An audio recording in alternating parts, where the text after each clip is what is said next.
Hello, Ram Ram दोस्तों। Welcome back to our channel. I hope you guys are doing well. So we are continuing our series. It's the fifth part of our series. We are preparing for HSSC TGT pedagogy. CDP part we are covering here. जो KVS के अंदर question पूछे गए थे वो हम questions cover कर रहे हैं। ये हमारा 5वां पार्ट है। Okay, so let's start. अपना 41st क्वेश्चन है ये, जो आज हम KVS TGT हिंदी का पेपर के CDP क्वेश्चन कर रहे हैं। सभी क्वेश्चंस कॉमन होने वाले हैं। इनमें से क्वेश्चंस हमारे एग्जाम में आने वाले हैं, ठीक है। और ये आप सभी को पता है, बार बार बताने की जरूरत नहीं है। ओके, 41st क्वेश्चन है आपका। In Kohlberg theory of moral development the influence of parents on child is assumed in. Kohlberg की मोरल डेवलपमेंट थ्योरी में influence of parents on child, ये कौन से जो लेवल के अंदर एज्यूम किया गया है? इन्फ्लुएंस ऑफ पेरेंट्स बताइए, इसकी स्टेजेस कितनी होती हैं कोहलबर्ग की थ्योरी की? ये जो किया गया है ये है हमारा प्री कन्वर्सल के अंदर, ठीक है।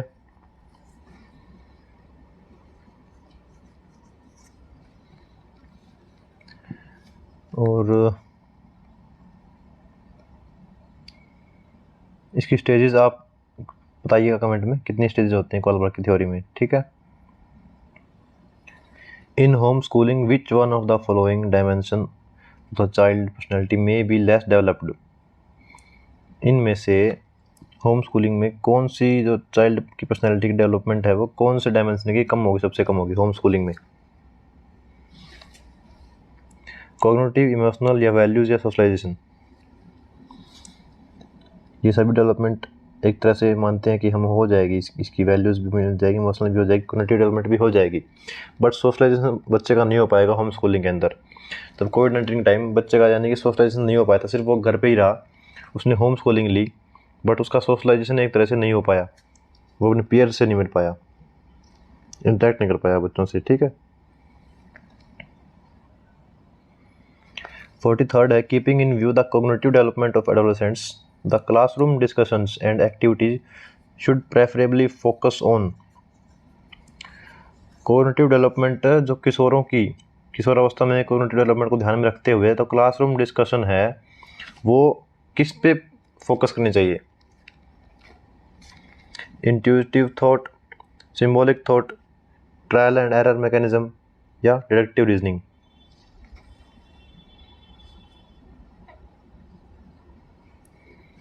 फोर्टी थर्ड का हमारा आंसर है केवीएस के according deductive reasoning.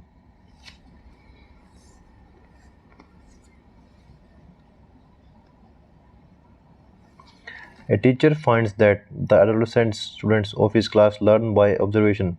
This is known as।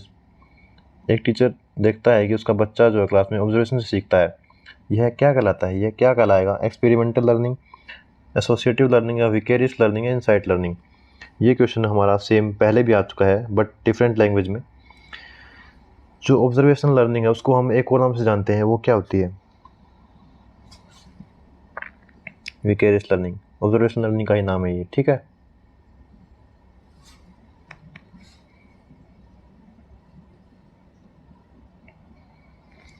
Forty fifth question है हमारा, teacher told the concept of photosynthesis to the students the teacher wants to ensure that complete learning on the part of the students has taken place and it can be verified.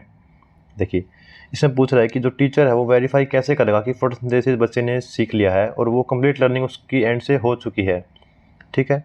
वो verify कैसे करेगा teacher? वो define करेगा या फिर explain करेगा diagram बना के, या फिर डिस्क्राइब करेगा उसके सोशल इम्प्लीकेशन फोटोसिंथेसिस के क्या हो सकते हैं, ठीक है। डिफ्रेंशिएट करेगा ऑटोट्रोफिक और हेटरोट्रोफिक में? नहीं, इनमें से कुछ भी नहीं करेगा। डिस्क्राइब करेगा ना अगर वो social implication of photosynthesis, that is the need of plantation. बच्चा अगर डिस्क्राइब कर पाएगा, students are able to describe the social implication of photosynthesis that is the need of plantation. Describe कर पाएगा कि फोटोसिंथेसिस किस लिए होती है, तो ही हम ये मानेंगे कि कंप्लीट लर्निंग हो चुकी है। ठीक है। In the context of human development, which one of the following begins during gestation and continues through out childhood.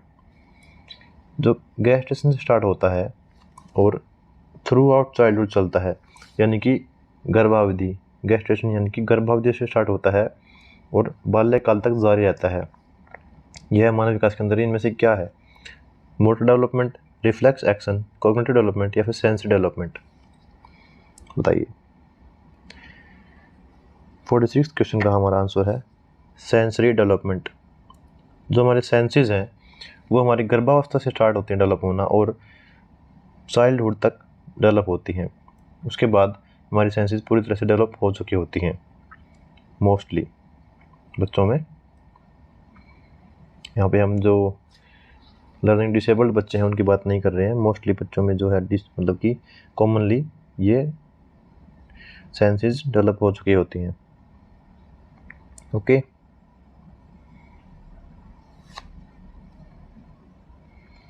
Among humans the process of emotional development is. जो इमोशनल डेवलपमेंट का process है अपने मानवों के अंदर वो कैसा है? लीनियर है, साइक्लिकल है, रेक्टिलिनियर है या पैराबोलिक है? प्रोसेस ऑफ इमोशनल डेवलपमेंट वो क्या है? साइक्लिक है ह्यूमंस के अंदर। ठीक है।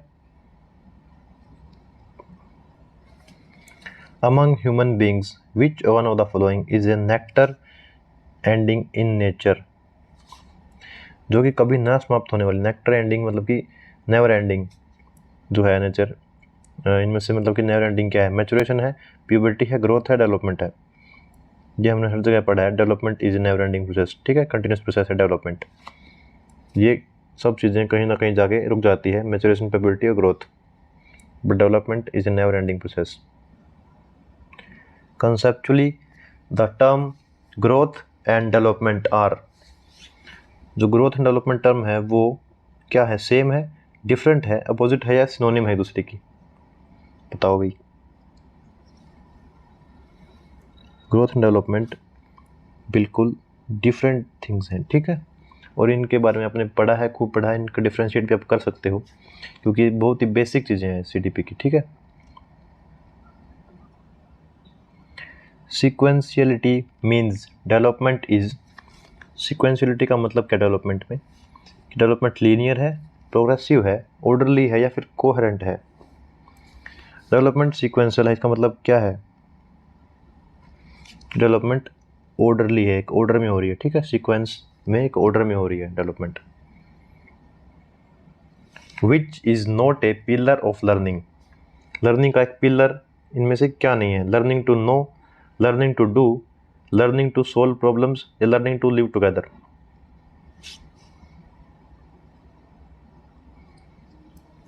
इनमें से लर्निंग का पिलर नहीं है learning to solve problems according to KVS। Learning to know ये भी एक पिलर है, लर्निंग टू डू भी एक पिलर है लर्निंग का, लर्निंग टू लिव टुगेदर भी एक पिलर है लर्निंग का। Which one is not a role of teacher in facilitating meaning making learning? Meaning making learning में not a role of teacher. Creating an environment in which children would feel free to express, ये तो होगा। Having intimate knowledge of students' interest, attitudes and personality characteristics. Intimate knowledge. Let's see. Recording of each student's perceptions on the issue for the benefit of all students. Being unmindful of previous experience of each student in relation to the activity. Unmindful यानी कि परवाह ignore करेंगे उसको, नहीं। ये देखिए, पूर्व अनुभव की परवाह न करना, नहीं, ये एक नेगेटिव पॉइंट होगा, इसलिए कि not a role of teacher in facilitating meaning learning.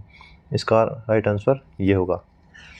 जैसा कि मानसी में बोलती है कि गलत के इसमें से सही क्या है, जो गलत पूछा है ना वही सही है। ठीक है। Which of the methods involve reflective thinking, reasoning, and results from the achievement of certain abilities, skills, and attitude? Project method, discovery method, problem solving method या playway method? इनमें से किस मेथड में रिफ्लेक्टिव थिंकिंग होगी, reasoning लगेगी और result होंगे जो कि किसी स्किल या एटीट्यूड का रिजल्ट होंगे। ठीक है, इनमें से कौन से में बताओ। ये सब चीज़ लगेगी प्रॉब्लम सॉल्विंग मेथड में, रिफ्लेक्टिव थिंकिंग लगेगी, रीजनिंग लगेगी और रिजल्ट लगेंगे प्रीवियस अचीवमेंट के। ठीक है, ये होगा problem solving method.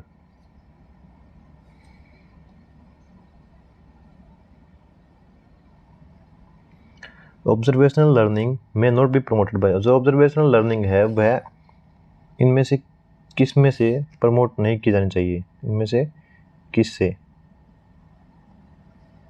may not be promoted by providing reward, discussing outcomes of such learning with the students, avoiding rehearsals, encouraging students for self-assessment. May not be promoted by, देखिए जो observational learning है वो किसके इनमें से क्या नहीं करेंगे, उसमें अवॉइडिंग रिहर्सल्स ज़रूर करेंगे ऑब्जर्वेशनल लर्निंग में। ठीक है, अभ्यास करने से बच के हम कोई भी लर्निंग नहीं करवा सकते हैं। ठीक है, और इसमें अब आप कहोगे कि प्रोवाइडिंग रिवार्ड भी एक सही ऑप्शन हो सकता है, बट प्रोवाइडिंग रिवार्ड दे सकते हैं, कुछ ऐसा बिल्कुल ही नहीं है कि नहीं रिवार्ड नहीं देना है। बट इनमें से बेस्ट ऑप्शन हमें क्या लगता है कि अवॉइडिंग रिहर्सल एक नेगेटिव ऑप्शन है, अभ्यास करने से बच के। ये हम मान सकते हैं कि रिवार्ड नहीं देना चाहिए बच्चों को, बट इससे भी ज़्यादा नेगेटिव क्या है, अभ्यास ही नहीं करा रहे बच्चों को, तो क्या सीखेगा, कैसे सीखेगा बच्चा। प्रैक्टिस मस्ट है। ठीक है, अभ्यास करना, रिहर्सल करना मस्ट है, तो इसका बेस्ट आंसर थर्ड होगा।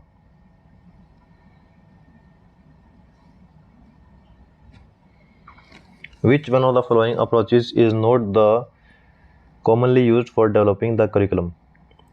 Not इनमें से कौन सी अप्रोच जो है कॉमनली यूज नहीं होती है डेवलपिंग करिकुलम डेवलप करने के लिए? Teacher centred, subject centred, child centred या फिर लाइफ सेंटर्ड? कौन सी अप्रोच है जो यूज़ नहीं करते हम? टीचर सेंटर्ड अप्रोच कहीं भी यूज़ नहीं करेंगे। ठीक है, टीचर को सेंटर में रखना ही नहीं है कहीं भी, बच्चे को सेंटर में रखना है, लर्निंग को सेंटर में रखना है, लाइफ को सेंटर में रखना है। ठीक है, आई होप आप सभी को विजिबल है। जो हिंदी में करना चाह रहे हैं सर्टिफिकेशन या जो हिंदी में करते हैं उनको मैंने हिंदी दिखा रहा हूँ अलग से, इस तरह से मैं सेट कर रहा हूँ कि हिंदी भी दिख जाए। ठीक है, which of the following statements is incorrect, इनमें से क्या गलत स्टेटमेंट है? Competency is a learning objective, competencies can be evaluated, activities are key to achieving competencies, there is no role of remedial teaching in competency based approach. बताइए क्या statement आपको गलत लग रही है, इनमें से सबसे ज़्यादा गलत कौन सी लग रही है? Fourth, there is no role of remedial teaching in competency based approach. अगर हम किसी चीज़ में दक्षता हासिल करना चाहते हैं, दक्षता आधारित जो हमारी अप्रोच है, यानी कि परफेक्शन अगर हम किसी में चाहते हैं, तो उसमें रेमेडियल टीचिंग का बिल्कुल भी रोल नहीं होगा। ये बात बिल्कुल गलत है। ठीक है, which one of the following statements is true, इनमें से ट्रू कौन सी स्टेटमेंट है? ठीक है, children are capable of learning 2 और more language at a time. ठीक है, ये सही बात है। Home language of students can seriously interfere with their formal learning and therefore should not be made medium. Home language तो बताया गया कि मीडियम ऑफ इंटरेक्शन होनी चाहिए, इसमें कह रहा है कि नहीं होनी चाहिए, तो ये बात गलत है। इम्प्लीमेंटिंग 3 लैंग्वेज फार्मूला में create more complex difficulties, 3 language formula तो NEP ने भी रिकमेंड किया है, बट कॉम्प्लेक्स डिफिकल्टीज ये पैदा करेगा, इसलिए ये गलत है। Multilingualism can not be used as a resource, multilingualism can be used as a resource but can not be used, ये बात गलत है। मल्टीलिंगुअलिज्म को रिसोर्स के रूप में यूज़ कर सकते हैं इंडिया में हम, क्योंकि यहाँ हमारे बहुभाषी लोग रहते हैं। ठीक है, तो इसमें से सिर्फ सही जो ऑप्शन है वो है फर्स्ट, ओनली फर्स्ट, बाकी सब ऑप्शन गलत हैं statements. Okay, which one of the following is not a strength of experiential learning, not a strength of experiential learning, इनमें से कौन सी है? Stimulating learning, real learning environment या रिजिडिटी या लर्नर सेंटर्ड अप्रोच। इनमें से क्या स्ट्रेंथ नहीं लग रही है आपको, बताइए, किसी भी लर्निंग के बता दीजिए आप, बताओ। रिजिडिटी यानी कि कठोरता एक स्ट्रेंथ नहीं है एक्सपीरियंस लर्निंग, रिजिडिटी नहीं होनी चाहिए एक्सपीरियंस लर्निंग में, या फिर किसी भी लर्निंग में रिजिडिटी तो बिल्कुल भी नहीं होनी चाहिए, कठोरता नहीं होनी चाहिए, फ्लेक्सिबिलिटी होनी चाहिए। मैं आप लोगों को डिटेल में नहीं बता रहा हूँ क्योंकि हमें अभी क्वेश्चंस करने हैं, थ्योरी हम पढ़ के आ चुके हैं, और जिन्होंने नहीं भी पढ़ी है ना थ्योरी, तो भाई अब पढ़ने का टाइम है भी नहीं, सिर्फ क्वेश्चंस करो, यही बेड़ा पार करवा देंगे। 90% यही क्वेश्चंस आने वाले हैं, तो सिर्फ क्वेश्चंस करो, केवीएस के क्वेश्चंस करो। Okay, that's why I am not going to deep in these questions. तो quantitative data can be best analysed using, जो क्वांटिटेटिव डाटा है वो कैसे एनालाइज कर सकते हैं हम, असाइनमेंट से, क्वेश्चनर से, प्रोजेक्ट से या पोर्टफोलियो से। जो क्वांटिटेटिव डाटा है वो बेस्ट एनालाइज किया जाता है क्वेश्चनर से, और ये माना है केवीएस ने। ठीक है, मेरा इसमें कोई भी सहयोग मैंने इस क्वेश्चन के लिए ना ही अपनी कोई तर्क दिया ना कुछ, इसका आंसर है क्वेश्चनियर्स। ठीक है, Which one of the following is not a characteristics of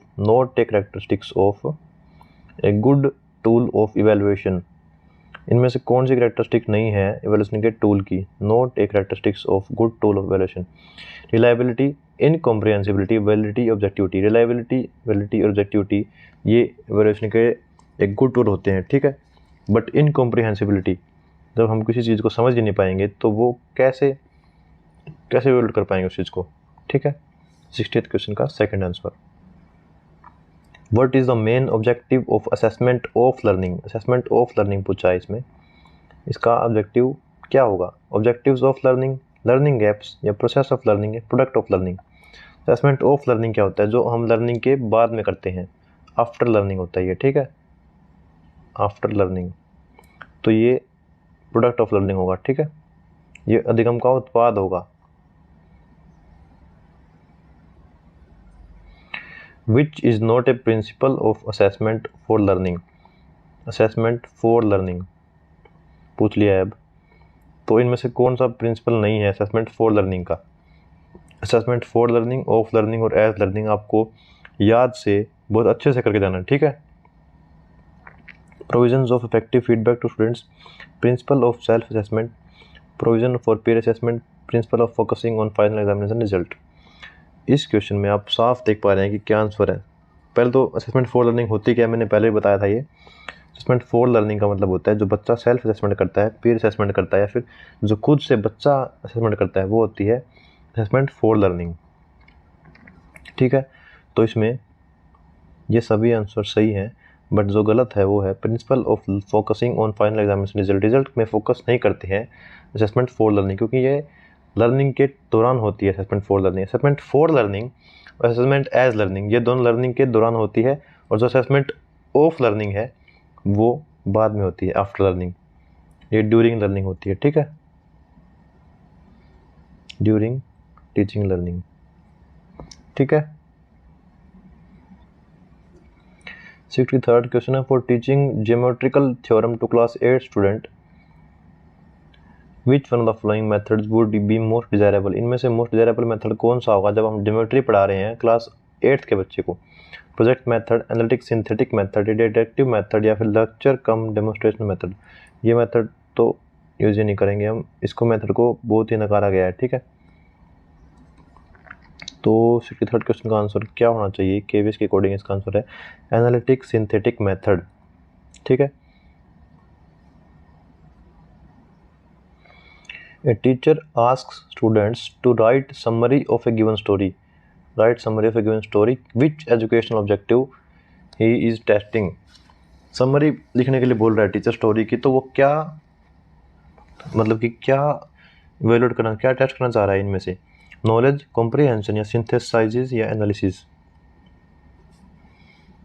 बताओ। वो बच्चे की कॉम्प्रिहेंशन चेक करना चाह रहा है, ठीक है। जो लिखने के लिए बोला, समरी लिखने के लिए बोला ना स्टोरी की, तो समरी कॉम्प्रिहेंशन से रिलेटेड करते हैं हम, ठीक है।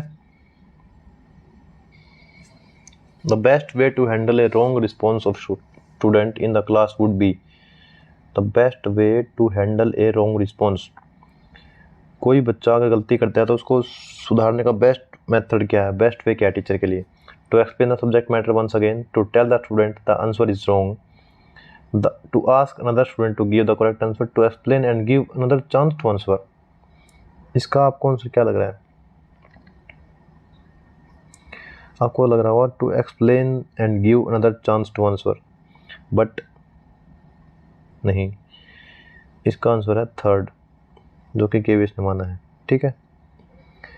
लगभग स्टूडेंट्स ने इसका आंसर यही दिया था फोर्थ, बट ये गलत आंसर माना है केवीएस ने। क्यों? क्योंकि to ask another student to give the correct answer, इसमें हम दूसरे बच्चे को भी चांस दे रहे हैं कि वो सही आंसर बताएगा, ठीक है। और इससे हम पीयर ग्रुप जो है उनको भी, वो भी स्ट्रॉन्ग हो रहे हैं, सोशलाइजेशन हो रही है। तो इस थर्ड ऑप्शन से बहुत कुछ मिल रहा है, ठीक है। इसलिए बेस्ट आंसर ये मानेंगे। In the context of diversity which one of the following is an example of intra-group differentiation? Intra-group differentiation, इनमें से डाइवर्सिटी को देखते हुए, विविधता को देखते हुए, which one of the following example इनमें से क्या है इंट्रा ग्रुप डिफरेंशिएशन का, यानी कि अंतर समूह विभेदीकरण। मतलब कि एक जो ग्रुप है और दूसरा ग्रुप, उनके बीच में जो डिफरेंस है उसका एग्जाम्पल पूछ रहे हैं। Teaching and non teaching staff of school, PGTs of humanities, commerce and science streams, principals and school teachers, PGTs, TGTs and primary teachers। बताओ इनमें से हमें ये बस ये बताना कि ये जो अलग अलग ग्रुप इनमें से कौन से हैं।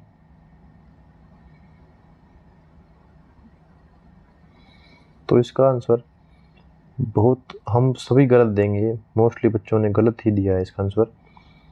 जिसका तुक्का लग गया वो ठीक है, बट इसका आंसर है PGTs of humanities, commerce and science streams. जो ये हैं ये इंट्रा ग्रुप डिफरेंशिएशन का एग्जाम्पल है।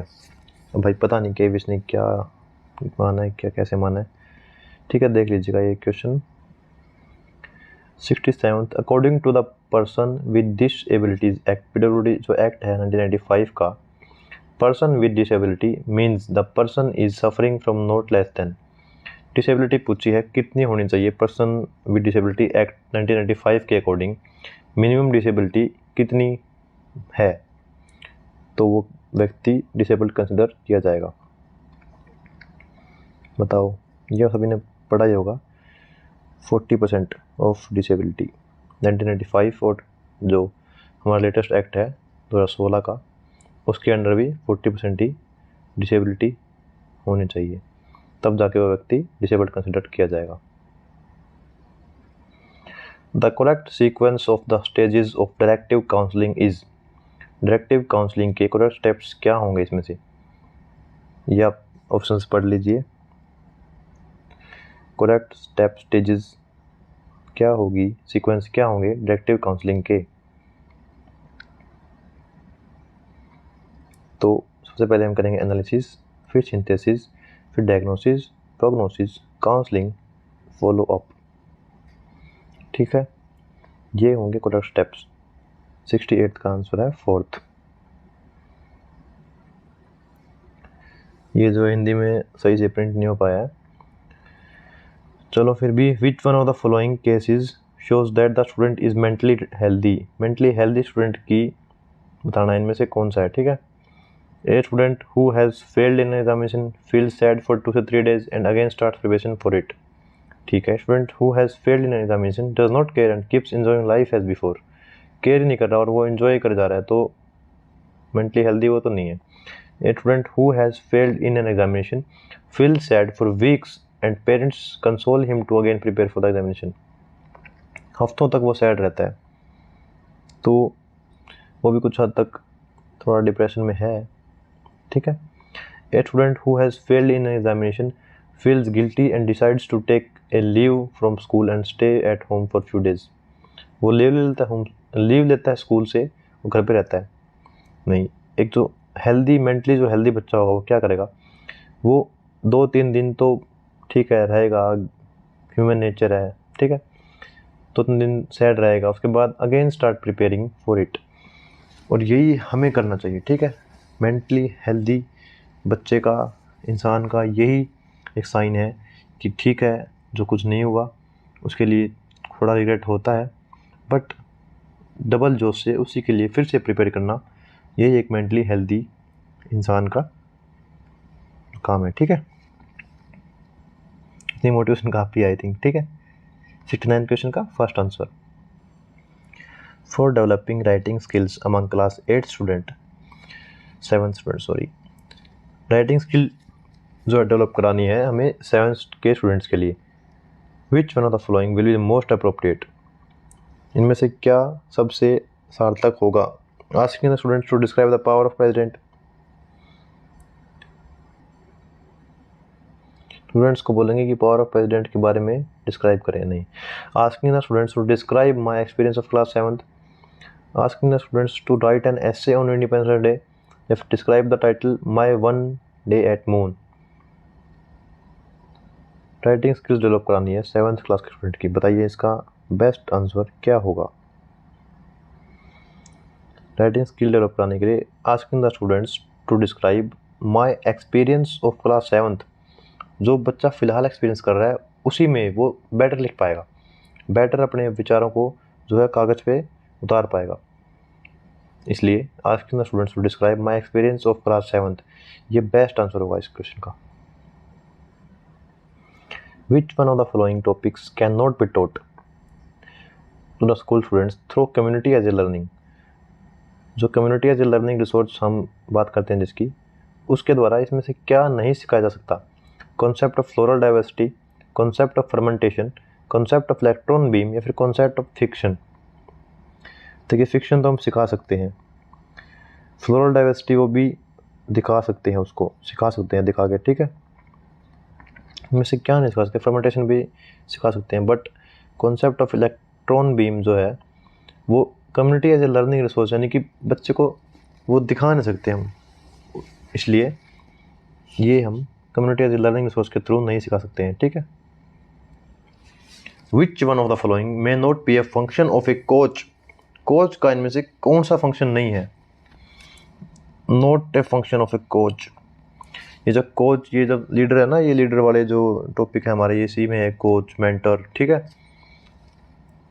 ट्रेनिंग देना, टीचिंग करना, मॉनिटरिंग करना, या एडवोकेटिंग, बताओ भी। इतना जो इन्होंने ऑप्शन दिया ना उसमें एक बताओ, उसमें एक ऐसा ऑप्शन है एडवोकेटिंग, पैरवी थोड़ा ना करेगा बच्चों की, वो पैरवी करना, ठीक है। कोच का काम है ट्रेनिंग देना, टीचिंग देना, मॉनिटरिंग देना, ट्रेन भी करेगा, टीच भी करेगा, मॉनिटर भी करेगा बच्चों को कोच, ठीक है। Which one of the following options may not B characteristics of educational instruction, इनमें से कौन से जो ऑप्शन है विशेषता नहीं है एजुकेशनल इंस्ट्रक्शन की, ठीक है। Instructions are about dos and don'ts, instructions involve detailed information, instructions are warnings, instructions help in making a task achievable, बताओ भाई। इनमें से कौन सा जो है कैरेक्टरिस्टिक्स नहीं है एजुकेशनल इंस्ट्रक्शन की, ये सभी हैं कैरेक्टरिस्टिक्स। डूज एंड डोंट्स बताते हैं, डिटेल्ड इन्फॉर्मेशन देते हैं, इंस्ट्रक्शंस हेल्प करते हैं टास्क अचीव करने के लिए, बट वार्निंग नहीं होते हैं इंस्ट्रक्शंस। हाँ बोलोगे कुछ जगह वार्निंग्स होते हैं, हमारे टाइम में वार्निंग्स होते थे, बट ये नहीं मानेंगे हम, ठीक है। Instructions are warnings, instruction are not warnings, ठीक है। तो जो नोट पूछा है वो ये है। While setting goals in teaching learning, the teacher can overlook the fact that, इनमें से क्या टीचर इग्नोर कर सकता है फिर अनदेखा कर सकता है। गोल्स बनाते time, setting goals, goals set करते टाइम टीचिंग लर्निंग के, ठीक है। Set goals are achievable, set goals are understandable by student, set goals are finally and fully achieved by one and all, set goals are set in easy language. क्या इनमें से नज़रअंदाज कर सकता है वो इस इन चारों में से जब गोल बनाने के टाइम पे।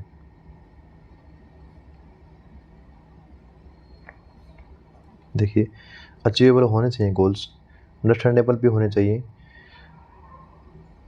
Set goals are set in easy language होने चाहिए, but set goals are finally and fully achieved by one and all, ये नहीं है। ये इसको इग्नोर कर सकता है वो, ये होना चाहिए बट इसको इग्नोर कर सकता है कि फाइनली सभी के द्वारा फुली अचीव्ड, फुली पूरी तरह से अचीव कर लेंगे उस गोल को, नहीं। सभी उसको पूरी तरह अचीव क्या पता कर पाएँ या ना कर पाएँ, क्योंकि हमारे क्लास में हर तरह के बच्चे हैं, कुछ स्लो लर्नर्स हैं, कुछ फास्ट लर्नर्स हैं, इसलिए ये ऑप्शन हमारा यहाँ पे सही होता है कि इसको टीचर इग्नोर कर सकता है एक बार। 75th क्वेश्चन है, which one of the following may not be a characteristic of school teacher as a team builder. Team builder के रूप में स्कूल टीचर की क्या विशेषता नहीं होगी? मोटिवेटर नहीं होगा वो, कोऑर्डिनेटर नहीं होगा, डेमोक्रेटिक कंट्रोलर या फिर एम सेटर, इनमें से वो क्या नहीं होगा? टीम बिल्डर जो होगा वो बताओ। ये क्वेश्चन थोड़े कॉम्प्लेक्स हैं, इसलिए क्वेश्चन आप रख लीजिए, ठीक है।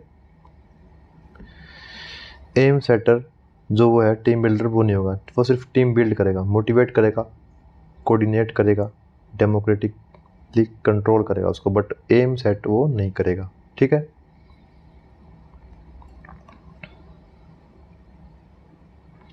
The tasks of school leadership is not to, school leadership के टास्क क्या नहीं है?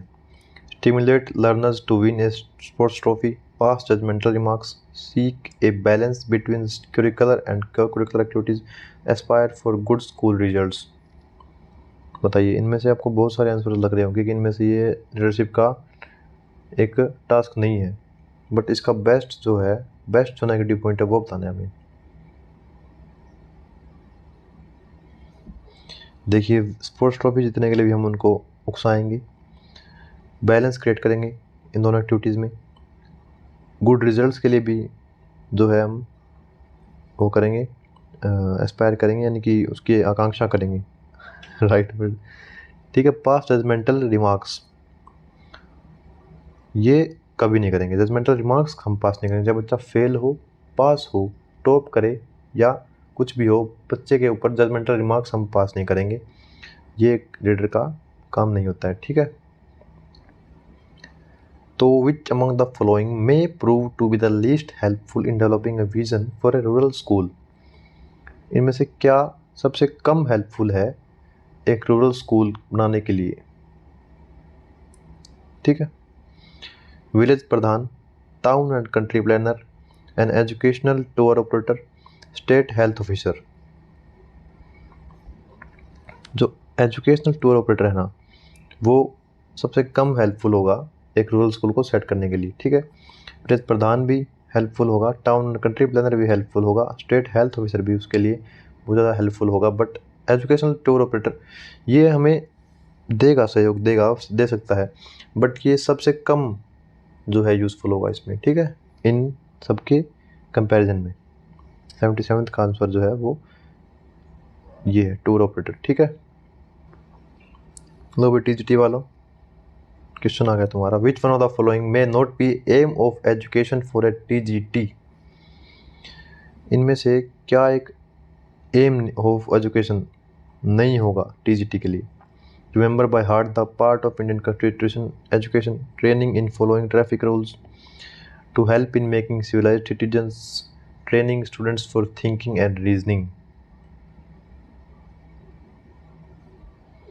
देखिए, एम ऑफ एजुकेशन में से क्या नहीं होगा टीजीटी के लिए? Remember by heart the part of Indian constitution, education, संविधान में शिक्षा वाले हिस्से की भली भांति याद करना।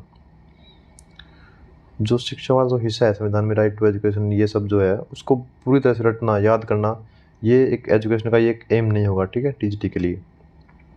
ये ट्रैफिक रूल्स भी सिखाएंगे, सिखाना चाहिए बच्चों को, सिविलाइज्ड सिटीजन भी बनाएंगे, training students for thinking and reasoning भी सिखाएंगे, बट इंडियन कॉन्स्टिट्यूशन का जो एजुकेशन का पार्ट है उसको पलटवाना, ये एक हमारा एम नहीं होगा, ठीक है।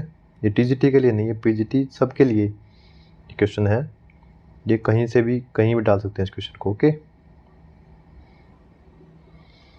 79th question, bye talking of holistic development, जब हम होलिस्टिक डेवलपमेंट की बात करते हैं, NEP 2020 wants to pay attention on, NEP जो 2020 लेटेस्ट NEP है हमारी, वो किस पे अटेंशन देती है?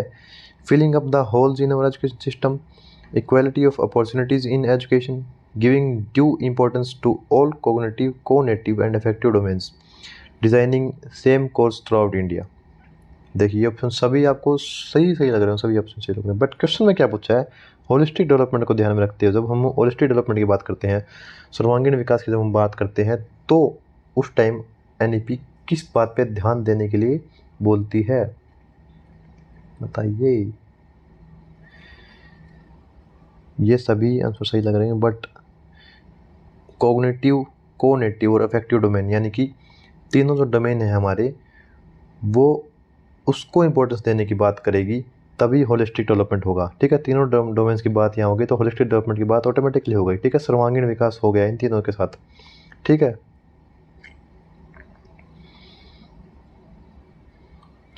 लास्ट क्वेश्चन है हमारा आज का। Which document talked of computer learning in education for the first time after independence? Computer learning के बारे में कौन सी डॉक्यूमेंट ने बात की है आफ्टर इंडिपेंडेंस? बताओ भाई। Radha Krishna committee, Mudaliar commission, Kothari commission या NEP 1986?